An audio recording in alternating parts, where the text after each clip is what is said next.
Cretinices Gramscianas. 1. Por Olavo de Carvalho, 1º de junho de 2015. Como foi que o comunopetismo, após 5 décadas de hábil e continuado esforço para conquistar a hegemonia segundo a receita de Antônio Gramsci, caiu do sucesso avassalador para o fracasso total em apenas um dia, a data fatídica de 15 de março? A resposta é simples: a receita gramsciana está errada. Não funciona. Não vale nada, seja como análise da estrutura do poder, seja como fórmula para conquistá-lo. Serve para infundir na esquerda um entusiasmo temporário que termina por jogá-la num buraco ainda mais fundo do que aquele do qual pareceu tirá-la no começo. Tal como o marxismo clássico, o revisionismo de Bernstein e Kautsky, o leninismo, o stalinismo, o trotskismo, o maoísmo, a teoria foquista de Regis Debray, o marxismo estrutural de Louis Althusser e não sei mais quantas versões e remodelagens. O gramscismo nunca passou de mais uma na série interminável de formas ilusórias, entre patéticas e mortíferas, de que o marxismo se revestiu no empenho louco de dominar a realidade total e moldar o curso da história. Um traço essencial do pensamento esquerdista, cuja disseminação nas escolas brasileiras basta por si só para explicar o decréscimo de capacidade dos nossos estudantes, jornalistas, professores universitários e intelectuais em geral, é aquele que, à falta de melhor nome, chamo indução mediada.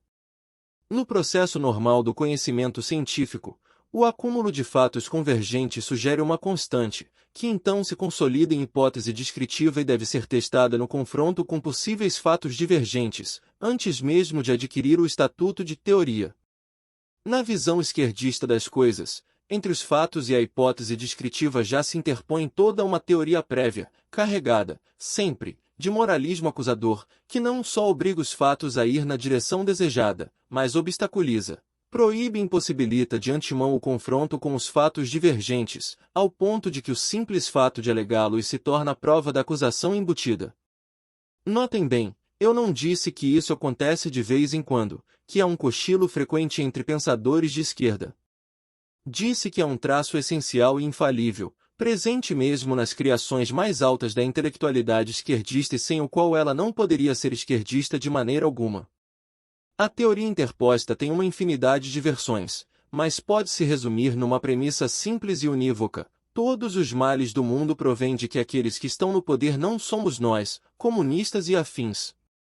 Levei décadas para perceber que essa premissa, com toda a candura da sua estupidez brutal, está presente em cada linha não só dos clássicos do marxismo, Marx, Engels, Lenin, Stalin, Mao, mas dos militantes intelectuais marxistas mais sofisticados, como Lukács, Sartre, Merleau-Ponty, Foucault, Althusser, Gramsci. Retire-a, e tudo o que eles escreveram não passará de um imenso e insensato non sequitur, tirando dos fatos conclusões que eles não sustentam nem em sonhos. Ponha-a de volta, e tudo começará a fazer sentido, mas não como teoria científica e sim como camuflagem pseudocientífica de uma intransigente e psicopática reivindicação de poder. O próprio Marx já confessou isso implicitamente na sua 11ª tese sobre Feuerbach. Os filósofos se limitaram a interpretar o mundo, o que importa é transformá-lo.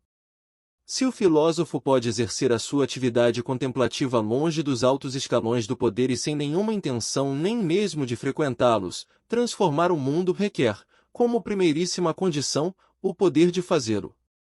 Tudo, absolutamente tudo no pensamento marxista, marxiano, pró-marxista e marxistoide depende fundamentalmente dessa premissa, sem a qual ele não poderia ser o que é.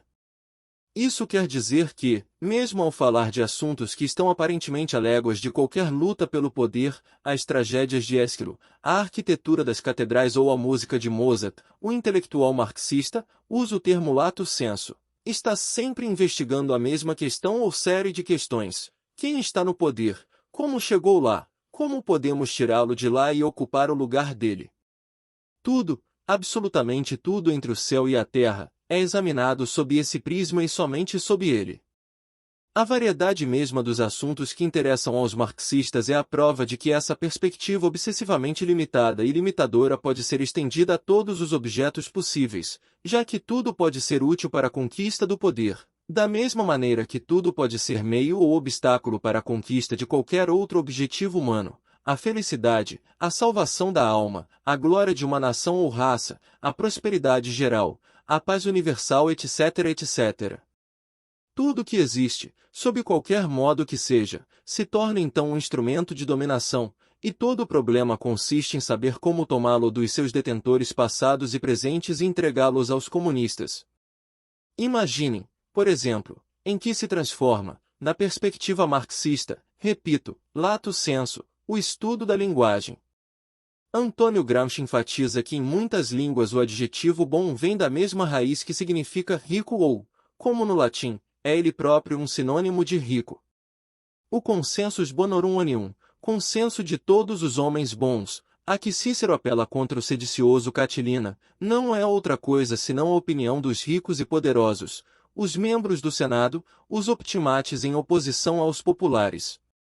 É um fato. Mas Gramsci interpreta-o como prova de que a linguagem é por excelência um instrumento da hegemonia, o controle do que a sociedade pode ou não pode pensar.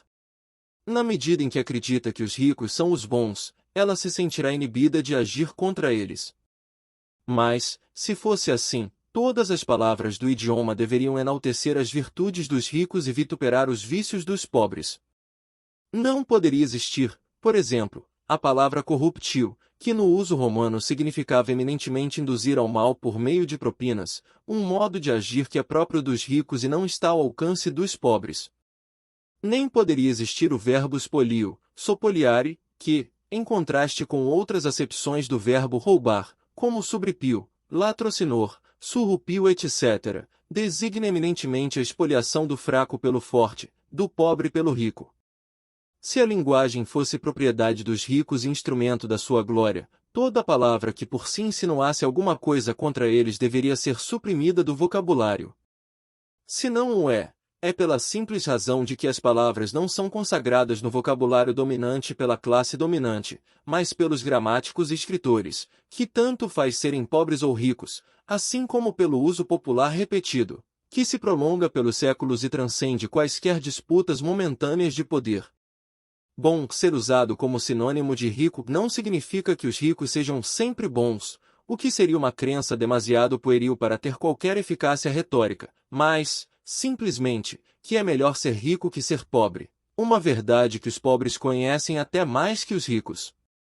Isso sem contar o fato banal de que qualquer adjetivo pode ser usado em sentido literal ou em sentido irônico, dependendo da construção da frase. Para usar os termos clássicos de Saussure, o significado das palavras não é decidido no nível da língua, mas no da fala, no uso concreto que as pessoas fazem da língua.